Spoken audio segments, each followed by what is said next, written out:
Hello and welcome to the Supernatural Podcast. I'm Jill and I'm here with my co-host Dan. Hello, Jill, and hello, everyone. Hope you enjoyed that very dramatic 30-second countdown there to new feature Jill's just been obsessed with. So it's making us look very dramatic. Yeah, I love the countdown, but like it took us about 5 goes to get the countdown right. You mean 25 goes? It's so funny. It just made me laugh having that countdown. It like makes us sound like really professional.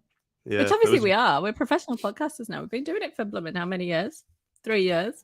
yeah, 3 years and 120 episodes or something. So we I know, should be sounding professional. We should be sounding professional. So today we are broadcasting live into my Facebook page and also onto YouTube as a YouTube live. So if you wanted to catch up a visual of me and Dan in action, you could be able to see it on Facebook and YouTube. So we've lost the privilege of just editing all our mistakes out now. We have to be pristine. We have to be perfect, Yeah. which, it's a new level of excellence going up to 120 episodes. Oh my God, yeah. I'm just trying to move my screen around a little bit because my signal has gone really low. So if I cut out, it's back up. I think if you move your laptop a little bit, that kind of thing. So yes, we're back. Supernatural Podcast is back. And Dan has some very big news. Would you like to share?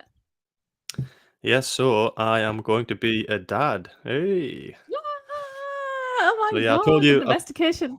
Go on. Yeah, so I did tell you on the last episode, but before we started, but the news wasn't out there in the world. It was a little bit of a secret, but now we're another month down the line. We're and I think by the time this podcast goes out, like on iTunes and stuff like that, I'll have found out the gender as well. So it's all happening.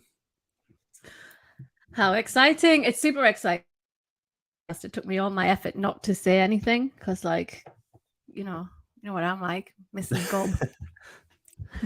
Yeah, so it's exciting. So Congratulations, Dan. Yeah, thank you. Yeah, we're like 17, 18 weeks at the moment, and we find out that we're going for a private scan to find out the gender. So yeah, the time's just flying by. I know, Yeah, you think you've got all the time in the baby world. due? So the baby is due. They keep on giving us different dates, so like it's pretty much mid to end of November. So yeah, we're gonna have a winter baby, Christmas baby. Fabulous. Oh well, congratulations to you and Helen as well. That's just awesome news. And the domestication of Dan continues. Like when we started this podcast 3 years ago, if you think about how your life has changed. I know I used to be a wild hippie, like barefoot, just living on my own. Now I've got like a dog.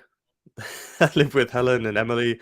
Got a baby on the way, and like my days seem to be made up of, fixing the house up and making everything baby proof. So it's good though. I'm enjoying it. Yeah, welcome to my world now. You understand like how I had to it's hard to fit everything in when you've got a baby and a dog and everything. Yeah, it's hard to fit everything in now. I don't know what it's going to be like when a baby comes along, but I suppose a lot of listeners will understand this dilemma, and you just make time, don't you? Yeah, the baby just makes you make time. Yeah, you have no time when there's a baby. Everything seems to be like a military procedure to go anywhere. Just to leave the house takes about 2 hours of preparation. Yeah. So it's it's all good fun. You have to have good fun. It's life changing, that's for sure. Yeah, I'm excited for it. I can't wait. Yeah, it's all good. So yay! So yay to Dan and Helen, congratulations, and Emily as well. And so today's topic is, what is it, Dan? It's completely unrelated to any sort of childbirth or, real life situations. It's the mycelium layer. And Jill said she's going to take the lead on this one because this is not my strongest subject. I do know a little bit about it. But a funny story, we were actually going to do a different episode. Jill said, "Oh, we should do morphic resonance." And I was like, yeah, really good. It's a really interesting subject. And in the back of my mind, I was thinking, I'm sure we've spoke about morphic resonance before. But I couldn't quite decide whether we just spoke about it kind of briefly when we're on another topic. But then I went through the episode list, and yeah, like 20 episodes ago, there it is, episode 101, morphic resonance. So I think we need to do an episode on memory because we can't even remember what episodes we've done these days. Well, we have done 120 episodes, so there's like Yeah. it's just get a bit. We forget what we've talked about because we talk about that much stuff, don't we? That and over the like I said last time, I think we could probably redo a couple of the episodes now as we have moved on and learned new things and evolved and grown, and that's what happens, isn't it, with expansion? Yeah, and things like the morphic resonance and the mycelium layer, we do often talk about these things because we like to go down a rabbit hole as well. So we do often forget what we have spoken about. So I wouldn't be surprised if I go back to like episode 35 and we've already spoken about the mycelium layer. So we do apologize Yeah. if you've heard all this before, but I don't think So I'm pretty sure we haven't done this I'm one. pretty sure we haven't done Yeah. this one. So interestingly, though, this is where the morphic resonance was a theory that was introduced by Rupert Sheldrake. And he said that like communities it's like the collective consciousness, really, isn't it? That Yeah, you all pretty have much. a resonance. And so interestingly enough, the mycelium layer, I've just read the book This Entangled Life by Merlin Sheldrake, who is Rupert Sheldrake's son. So Strong names, definitely strong names in that family. strong names. So that's where the link came from. So Merlin Sheldrake is Rupert Sheldrake's son. And Merlin Sheldrake is a fungi. Hey, that was such an easy joke. Yeah. He's a fungi expert, and the book is actually amazing. It's called This Entangled Life. So if you get the chance to read it, I would recommend it. I'm going to read it again. Actually, it's one of those things that you need to read once and then you need to read it again. So I'm going to take it on holiday. Yeah, some books you do learn in layers, don't you?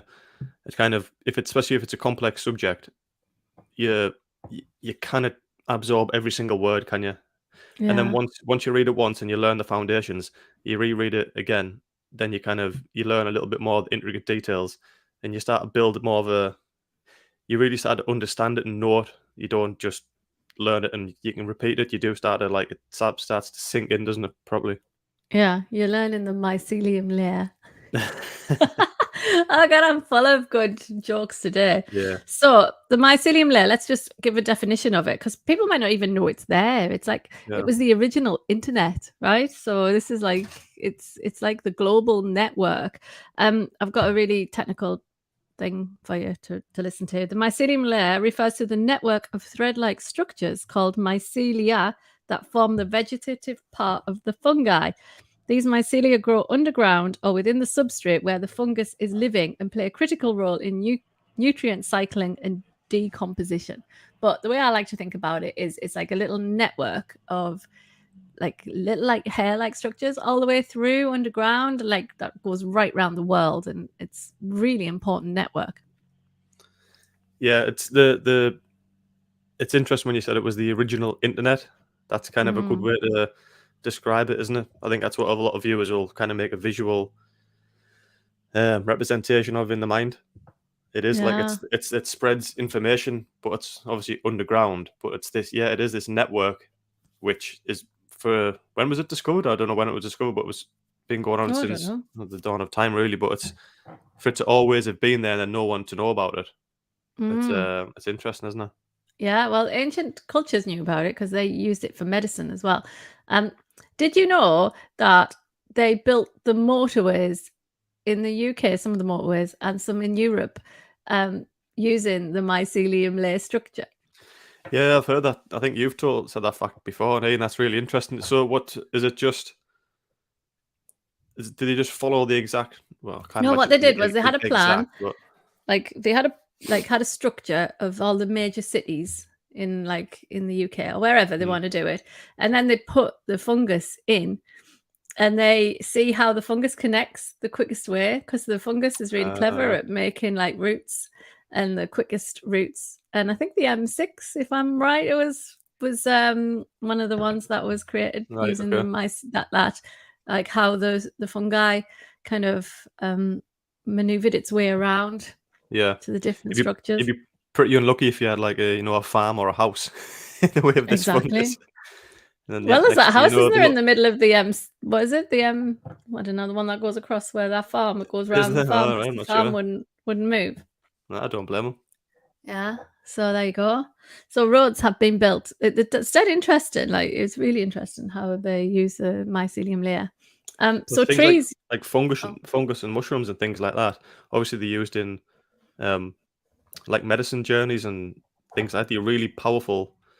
I don't want to say plants. Don't they? Plants think they're their own thing, aren't they? But the they fascinating, aren't they? Like people think, oh, yeah. magic. You're taking magic mushrooms. It's just a it's a hippie drug. It's a recreational drug. But no, it's a medicine, isn't it? If you and there's obviously they're not powerful. Some of them can be poisonous, but other of them can take you on these, otherworldly journeys and discover about yourself. So there's definitely something really deep and interesting and fascinating about mushrooms and fungi. It's amazing. Yeah. Well, didn't Rupert Sheldrake, he came up with the stoned ape theory, didn't he? Right, okay. Yeah, that's the theory that you like, isn't it? Where the apes are what differentiated us and changed our DNA, because there's still a massive DNA shift from apes to human, and they don't really know how it happened. No, Um, like evolution happens, but there seems to be like this gigantic leap. There's yeah, the no gigantic kind of leap explanation why. Yeah, to human, and one of the explanations was that apes actually got psychedelics which changed their structure of their brain, which then changed their DNA, and that's what gave us humans, that we yeah. were born of the psychedelics of apes eating mushrooms, which would explain it really, because like how did it, I often wonder, how did they decide which mushroom was going to take you on a psychedelic trip and which one was going to kill you and which one was going to taste like beef and which one was going to be nice. Yeah, probably just a process of elimination. The old 10 chimps got together and said, right, you eat that one, you eat this one. Like 5 of them died, one of them became a genius, the other Yeah. one started evolving, accelerated one evolution. one became human. Yeah, One, exactly. So we'll best eat some of these. yeah, we'll take that one. So it's dead interesting, I think, like how because fungi don't they're this kind of weird category as well. They're not human. They're not like they are alive, but they're not a plant, and they're this weird category, aren't they? Of Mm. like, what are they? That's what I They're was like trying an to say. alien life form, aren't they? Yeah, it's not a plant. It's not like conscious like a human. It's just this weird in between. It's almost like alien. You get these things on Earth which you think that if you found that on another planet, you would totally be convinced it came from a different universe, like jellyfish or mushrooms or like there's like most Yeah. things are quite normal, like like mammals. Mammals, Quite you can say, oh normal. yeah, they're just mammals. They have 4 legs or 2 legs or whatever. But then you see like a jellyfish or an underground fungus, and you think, yeah, that looks something like something off a sci-fi film. Maybe there's a planet somewhere that just has fungus and jellyfish and they Oh, maybe yeah. coexist. Well, Maybe. there is a theory that all the water on Earth came from meteorites, wasn't it? And then they Ah. hit Earth, and then there was melted, there was frozen water on there, so the ice melted and created all the oceans. Whether that's true or not, I don't know, but it is a theory. Well, what about your theory about aliens coming to Earth that we're about to get told that they are here? Maybe they brought mushrooms and jellyfish. Well, it was funny you should say that. I know, I Um, think we got. there is I've opened the door here. there is a theory that you were talking about the missing link between apes and humans, that it was aliens that did a form of accelerated evolution on apes to become humans. Obviously, there's no proof of that, but there's this, like you said, there's this weird gap where we don't know why would it happen all of a sudden and so quickly, and humans be so much more intelligent than everything else. So that's a theory. But why would aliens? Probably untrue, but I don't understand why. Why would they want us to be accelerated and interesting? Like yeah, it have could just be their consciousness. little, how humans like play with ants and stuff like that. We could just be their little game show. Who knows? But yeah, but while we're on that subject, really, there is a lot of like mainstream information coming out about UFOs and extraterrestrial activity, and it's just weird how it's never been spoke about before. And there's like footage going back for 70, 100 years or whatever, even back to like there's ancient uh, pictures and drawings and stuff with little UFOs in the background, isn't it? But it's just never been spoke about in the mainstream. But all of a sudden, if you know where to look, it's been spoken about heavily, isn't it? So the question is why? Why are they talking about it now all of a sudden? There's something going on, I'm telling you. Watch this space. The aliens are coming. The aliens are coming. I think they're already here. I think they're preparing to tell us. We almost managed to get Dan talking about aliens somehow. That's fascinating, honestly. It was even in the New York Times. It was one of the biggest articles ever in the New York Times, wasn't it? Where the US Navy, the fleet, got unidentified flying objects on video, and the New York Times got hold of it. Sure, it's the biggest article ever in the New York Times. It was like 5 years ago or something. Well, I read the other day that scientists are about to tap into a parallel universe. Are they just using ChatGPT to figure all this out? Or? Yeah, this is why AI is so scary. It can put us into a parallel universe. So, somewhere, like I read this theory on quantum mechanics that somewhere there's every version of you that made, like, whenever in life you made a decision, like a yes or no decision, like there's a version of you. If you said yes in this life, there's a version of you that said no. Yeah, that blows my mind because it's so hard to comprehend that. Yeah, and I can't quite wrap my head around it, so it just sounds like a bunch of words. Maybe aliens aren't aliens from a different planet. Maybe the people from a parallel universe. And if the parallel universes exist, which now scientists say that they are, it might just be that they've discovered the portal to get through. They just discovered a wormhole. And maybe they're doing a podcast simultaneously at the same time as us, but they're actually talking about the mycelium layer. That's it. We haven't even spoken. We've given a definition. What is the mycelium layer? So, right, back on subject. So the mycelium layer is a network underground of fungi that is everywhere. It's like little hairs everywhere underground, and it's like the internet before the internet was invented, but it's still there. And trees in the mycelium layer have a symbiotic relationship, and this relationship is called the mycorrhizal association. And trees use the mycelium layer to talk to each other. Yeah, so they also can share nutrition and water, and it might sound weird, but they share information with each other. But I think scientists have known for ages that the environments can communicate with each other because the environments don't want they're not, how humans think in terms of I am a singular human and I look out for me, whereas the environment's kind of not like that. And Mother Nature actually tries to look after itself, like the Gaia effect. And the mycelium layer is probably a big part of that.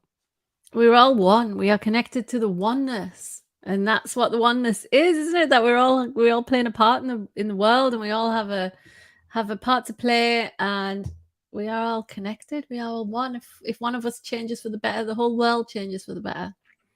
Yeah, and it's the analogy I always come back to is it's like instead of everything being individual, like individual drops of water, we are like an ocean, but you are a wave. It might seem like you're individual, but really you're connected to everything else. I like that visual representation of you are the ocean, but you are just a single wave, but you're connected. Really, you just might not. Yeah. You might not seem that way. You are not a drop in the ocean. You are the ocean in a drop. Ah, yes, Rumi. Yes. So the mycelium layer also protects trees. It stops pathogens from getting into the trees, and it protects the root network of trees as well. So it has a protective function. So without the mycelium layer, we basically have no trees, and then we'd basically have no oxygen, and then we'd all be dead. Which is not good, because without the bees and the trees, it's not good. It's good. Yeah, the bees and the trees and the seas. That's what we need to protect, right? Yeah. So speaking about this mycelium layer, the image that comes to my mind is, it's probably not a very good one, but did you watch that show earlier in the year called The Last of Us, where there's the fungus which attacks humans and they turn into zombies? Yeah. Pretty gruesome image, but that's kind of because that was a fungi, wasn't it? Yeah, we spoke about this on the last podcast. It was cordyceps, Yeah, which the mycelium layer is, you know, it's just the way it moves and grows and spreads information and is all interconnected. That's the same way this virus worked. So yeah. I actually think like fungus is scary. Like if you think about fungus, it's a scary thing. Mm, I mean, it's like it's living with us at the moment. It's like happy with us. But if it got unhappy with us, I reckon it could like wreak havoc on the human race. yeah, it's like it's kind of yeah one of Mother Nature's biggest tools, which can just wreak havoc. And yeah, if you like I mentioned the Gaia effect just recently there, the theory behind the Gaia effect is there's always like an equal and opposite reaction to anything you do to Mm. Earth. There's kind of, I don't want to say the word backlash, but there has to be like cause and effect. There's you kind of just do a single thing to the Earth and there's no reaction. So that's why we see things like climate change and yeah, things like the mycelium layer, these like intelligent, conscious things which live inside Mother Nature might have a kind of like a bounce back effect. If you treated so poorly, there might be like some sort of reaction. I know it sounds like overly dramatic, and but the Gaia effect does kind of work like that. You know, Mm. we do see extreme weather events and things like that. If we pollute Mother Earth for too long, there's going to be a negative reaction. It can break you down, Yeah, and it just literally. it's totally humbling. Yeah, you see things like tsunamis and stuff like that, and Mother Nature is so powerful, and it makes humans seem so inconsequential when there's things like a hurricane or a tsunami. Mother Nature Yeah, can, or a drought or something. It's like right, okay, you're gonna mess around with Mother Earth for so long. Like this is how easy it is for us to, just eliminate humans and exactly. just Mess like with that. the ecosystem too much, Yeah, and the ecosystem bites back. The empire strikes back. Um, so the mycelium layer has also been used for lots of medicines for humans. I mean, the ancient cultures have known about the medicinal purposes of the mycelium. But do you want? I've got a list of some medicines that you may or may not have heard of that come from the mycelium layer. Do you want me to tell you them? yeah, yeah. Cool. Penicillin, commonly prescribed antibiotic, was part of that. Was famously, wasn't it, that he left the petri dish on the side and went away for the weekend. Yeah, it He was came discovered by back. mistake. Yeah. Yeah, so that was fungi. A one called cyclosporine, an immune suppressant drug used to reduce the risk of organ rejection in transplant patients. Lovastatin, cholesterol lowering medication used to reduce the risk of heart disease. Ergo, I hate saying medicines like this. What have I got? I Like, can why see you did I? struggling. Why did I decide to read this out live? Ergotamine, a medication used to treat migraines. And my final one is tacrolimus, an immune suppressant, another one to reduce the risk of organ rejection. Uh, isn't it something like 95% of all cancer drugs or all medical drugs ever created have been used by plants discovered in the Amazon rainforest? Or am I just Something making that like up? that, I've heard yeah. something No, like that. no. Yeah, yeah, You shouldn't. That's why we need to protect these environments. yeah. And have you seen that AI has discovered a new antibiotic? You know, Wow, have they've not discovered an antibiotic for years because right. like Okay.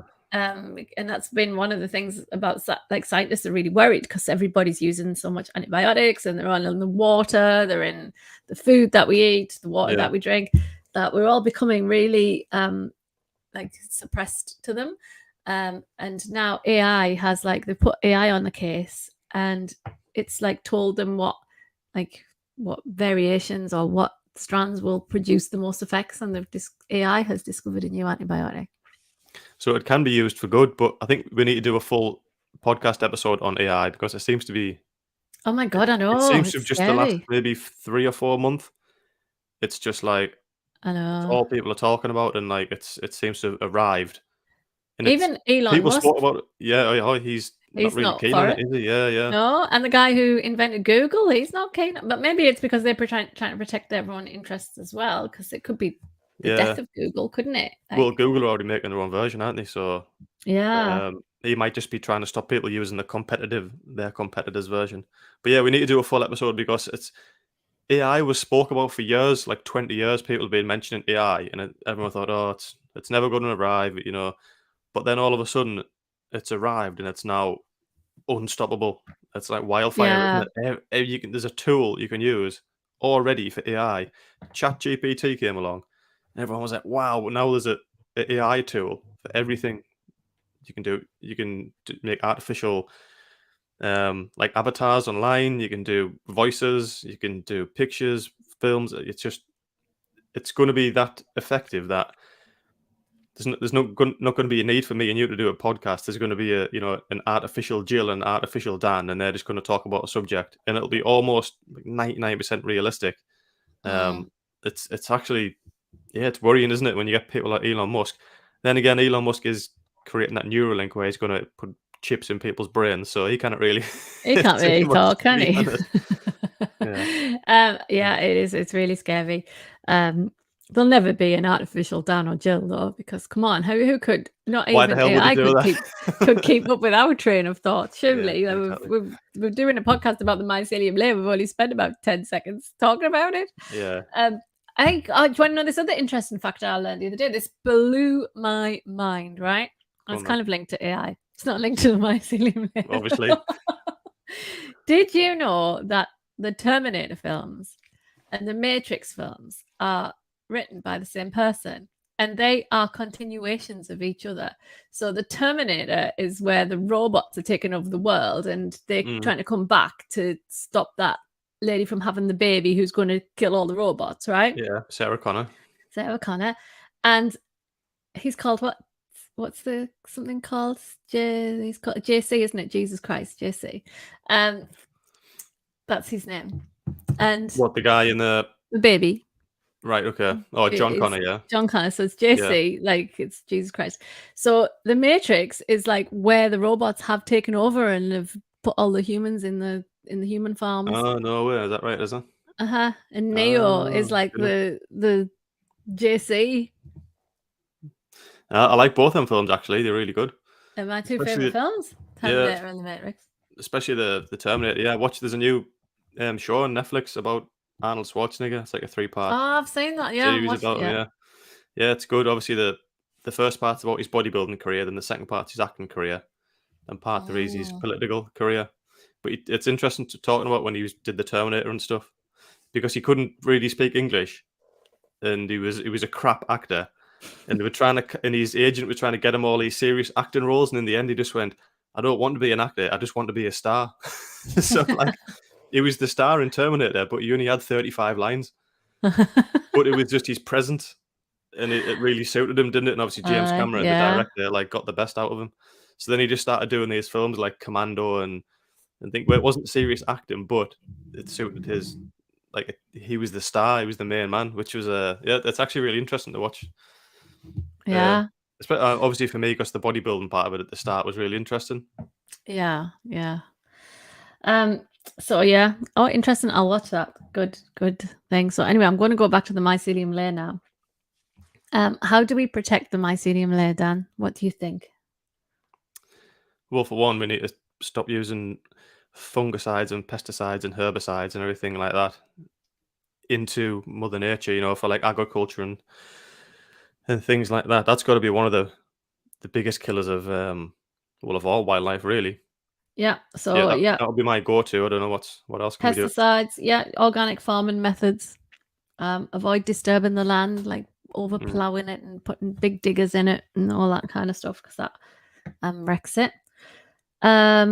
Plant mycorrhizal fungi, and they're the ones that form the associations with other plants. All right. And yeah, just keep the ground where they live. They're like moist, shady spots, like woodlands and stuff like that. So we need to protect the woods and the jungles. On a slightly related topic, which is close enough for us, did you have you watched Clarkson's Farm? Do you like No. that? I hate Jeremy Clarkson. I can't bear Jeremy What? Clarkson. You're missing out, honestly. Well, if you hate Jeremy Clarkson, which I understand a lot of people did or used to, but then you watch Clarkson's Farm, Well, I get over my. you kind of learn to love him. Well, I don't hate him. I mean, You hate's a very strong word, isn't it? It's Nah. just it gets on my nerves a bit. Well, yeah, I understand that, and he's very outspoken for outspoken sake sometimes, isn't he? But obviously, he has a farm, and it's just the fact that he totally embraces being crap at farming. He does everything wrong, but obviously he spreads awareness for wildlife and for nature and things like that. He doesn't do everything perfect, but things like planting wildflowers and like protecting nature and bees and stuff like that. He actually educates people because he has such a big audience. Mhm. It's worth a watch actually. All right, I'll overcome my. He doesn't talk about the mycelium layer, but he does plant a few nice flowers. Oh well, that's cool. So Clarkson's Farm is another recommendation from Dan. Yeah, so watch the Arnold Schwarzenegger. And I recommend reading This Enchanted Life by Yeah. Merlin Sheldrake if you want to know more about the mycelium layer, because I mean it's a massive subject, isn't it? Like, and we've said this before, but people like I think it's Rupert Sheldrake, which is Merlin Sheldrake's father. But Rupert Sheldrake has got one of the only 2 TED Talks to ever be banned, which is interesting. Was the other one Graham Hancock? The other one was Graham Hancock, and the other one and Rupert Sheldrake. So why did Rupert get banned then? I'm not actually sure. You can still find it online, obviously. But Shall I do a quick Google and see yeah, what I know it was Graham about? Hancock was banned because he was talking about psychedelic drugs being used to, enhance human health and spiritual journeys. And Well, he some talks of a the little bit mainstream about the didn't like kind what of that to do. Yeah. the evolution But of. normally it's a good sign if the mainstream ban something. It kind of shows that you should be looking in that direction, isn't it? Yeah. Mm. I don't know what it was about. Graham Hancock, Rupert Sheldrake. Rupert Sheldrake was a talk at Whitechapel, gives a provocative talk about, suggests that modern science is based on 10 dogmas and makes the case that none of them hold up to scrutiny. There we go. Yeah, yeah. And then people like Graham Hancock, he talks about how most of the theories behind like Egyptology are pretty much all wrong, aren't they? But the fact that he calls it out, and it means that all the Egyptologists would have to then like rewrite all the literature and the books that they've already done. They don't want to do that because in the academic world, people like being right and they stand on what they firmly believe. But he's Yeah. proved a lot of the theories wrong, and they just do not want to believe them. So they kick him out of all these like academic clubs and cultures, and he's been like outcast, and like he has to go on someone like Joe Rogan to actually get his voice heard, and then people are like, let's give him a chance. And you get Yeah. people like banning his TED talk and stuff. It's so political, isn't it? Very, very. People want to protect their areas, don't they? Yeah, and egos as well. Yeah, indeed. Indeed, Dan. So do we have anything else that we want to say about the mycelium layer in terms of that it's there, it's the trees use it to send nutrients to each other? We haven't really talked about the communication of trees and connectedness of trees. Trees are amazing, right? Aren't they? And they so a mother tree will protect her saplings and send nutrients to the saplings via the mycelium layer. They will also signal if there's water shortage somewhere, and a tree with water will send the water to the other tree using the mycelium layer. They'll also signal if there's any danger in the area. So interesting. Oh, it's like it's because you can't really see it happening. It's like I always think, when you see flowers when the sun comes out and all the petals come out and but then on a night everything closes back up. But if you just put that in a time lapse and like you can see them moving, like they are conscious, aren't they? They're thinking about this. Heliotropic, isn't it? That's called. Is that what it's called? Yeah. So then, but all these other systems are happening underground, and because you can't see it, you don't think about it, which I understand because you don't go around thinking about these things all the day. But the Earth is alive, and all these things are happening, and it's just fascinating, isn't it? When you were saying about the trees can spread water to other trees through the root system, I don't know what the record is for how far they found water has spread in the root network, but I read that the deepest ever roots for a tree were found 1 mile deep in the ground. Wow. You think a mile deep? That is like, so the tree might only be 50 foot, but its roots were a mile deep. That's just fascinating to me. Like and it's hard to even comprehend how deep a mile is. My God, it took Roger Bannister 4 minutes to run a mile. Yeah. That's unbelievable, isn't it? Yeah. So it just reminded me. I picked my dad up last night, and he said he'd been digging out a tree root, and he's been digging for ages he ended up in with China. a scaffolding pole or something. He had a scaffolding pole in his hand for some reason, and he was digging, and then he managed to pull the tree root out, and he he fell over and was lying on the grass with this tree root. Yeah. And at the time, his cleaner was in the house, and she happened to look out of the window and thought my dad had a heart attack. He just conquered the tree root, though. Because he was just lying on the grass. So she ran out to see if he was all right. And he was all right. He just dug really deeply. Well, you're going away with your dad soon, aren't you? Oh, yeah. We're going next week. We're going to northern... Well, I keep saying northern Spain. It's actually not. I looked at a map yesterday where I'm going. I'm going to Spain. We're going around where the Peninsular Wars were, the Napoleonic battlefields. So basically, we start in northern Spain, then we go down the side of Spain on the border with Portugal, and then we go across into Madrid, and then we go back up to Pamplona, which is like where they run the bulls through the thing, and then we go up to Toulouse in France. So we're basically following when Napoleon went round Spain, and Wellington's army was chasing him around, and then go back up into Toulouse in France, and then up to Paris, and then back home via Calais. So we're going. Very nice. So I'm going to Spain and France, like on a bit of a tour around to all these. So there's lots of fortified cities and stuff around there as well. Like when Wellington famously laid siege to one of them.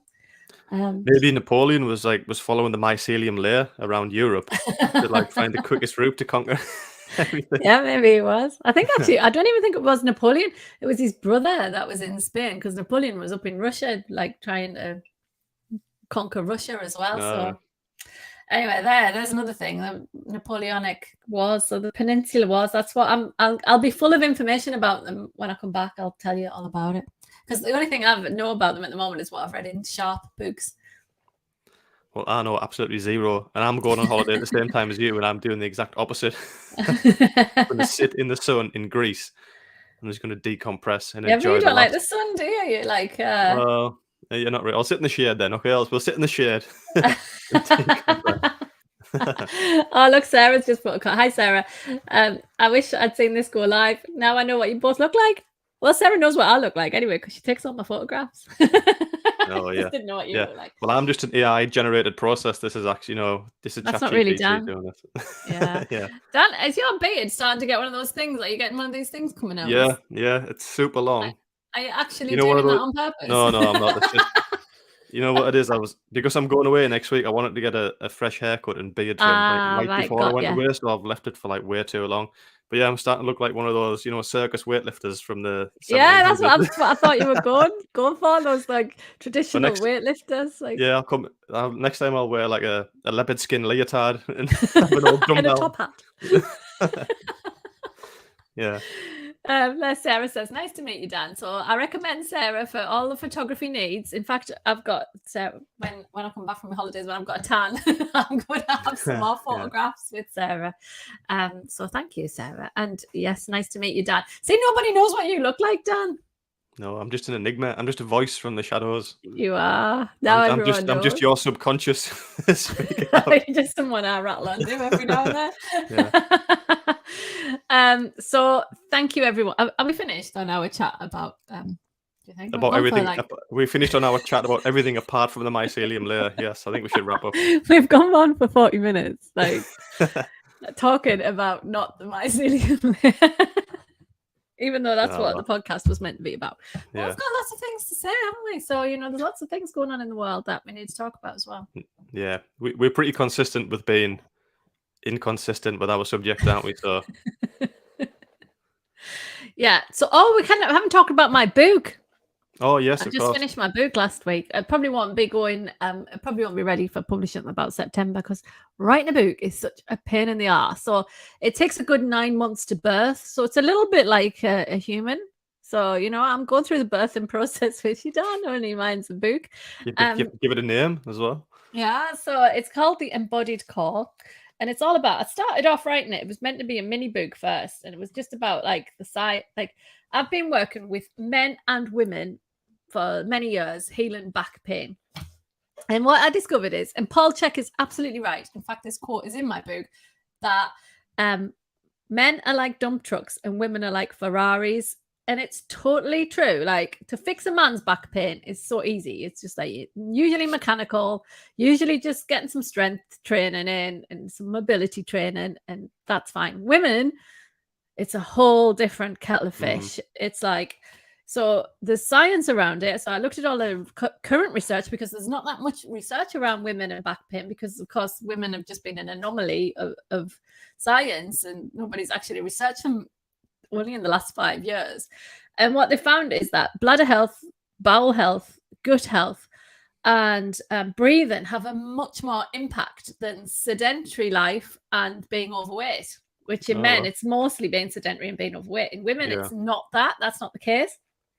So I started writing that bit, that element. And then, of course, I went into the whole spiritual side, and that actually took up loads of space in terms of like that we hold more trauma in there. We've got childbirth, sexual, all this kind of trauma. It totally gets shut off. We're not embodied. We are the archetypes that we come into, the energy about it all, the chi, the prana, the life force energy, and all that kind of stuff. So that ended up taking up more of my book space than the actual scientific bit. So because I was just going to call it the core connection, and then I thought, no, the embodied core is more of a... No, it's a powerful name. Yeah. It's the physical and the spiritual side of the core, which is like what I do. So I don't just do the physical or just do the spiritual. I do them both.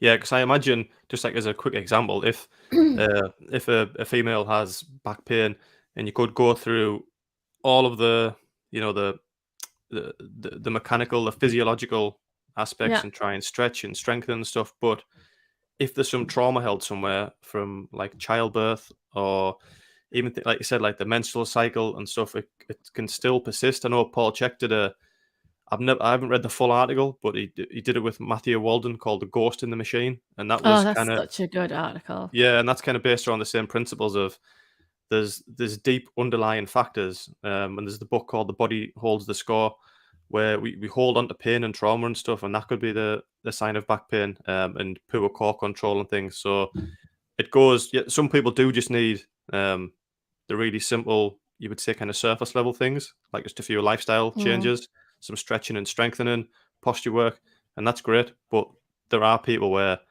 it goes a lot deeper, and that's where a skilled people like a high level Czech practitioner, and someone like yourself who can go in and look into deeper causes, things like breathing and stuff like that, can are really valuable, because people can go through misery with back pain and poor core control and things like that. Yeah, so that's what my book's about, basically. Yeah, and it's got, and I need to do the videos, but it's going to come with a full set of videos as well about it, what exercises to do. Well, you can put my name down for a signed author's copy. Yeah, I'm going to keep it a vintage condition, and I'm going to sell it in like 50 years when you're you've had dead. 10 New York Times #1 bestsellers. Yeah, when you're dead, I'm going to cash in on your firm. Thanks, Dan. Yes, of course, I will be offering not free, signed copies. Yeah. Oh, look, Sarah's. Are you seeing Sarah's comments here? So Sarah said, "Love your podcast, always full of knowledge and giggles too." When you both go off topic, well, we rarely stay on topic. To be fair, like we could be doing. Yeah, and oh yes, Sarah. So some of Sarah's photos will be in there as well. Oh, brilliant! And so I think that's it. Oh, look, and there's another book I've got by the side of me. It just popped into my vision. When the Body Says No by Gabor Mate. That's such a good book as well. I see the addiction expert. Yes. Right. Yeah, I've never read any of his stuff. I've seen some of his clips on online and stuff, and he seems like a switched on cookie, doesn't he? He's a switched on cookie. In technical terms, he's a switched on cookie. Right. I don't have anything else left to say, Dan. Do you, for today? No, let's wrap it up. That's we've gone down many rabbit holes today. Yes. And so that is the Supernatural podcast. You can find us on Podbean, Spotify, iTunes. You can ask Alexa to play the Supernatural podcast. And where else can you find us, Dan? I think we're everywhere, aren't we? We're everywhere. Yeah, we're everywhere. And wherever you listen, if you just give us a like and a subscribe and a quick comment, maybe it just helps the algorithm, the AI, spread the message a little bit. Through the mycelium layer. Yeah, and if you just want to share it with someone, then it helps even more. Certainly does. Now, I hope you all have a fantastic day in this beautiful sunshine. And yeah, you can find me on my website, organicpilates.co.uk. Where can I find you, Dan?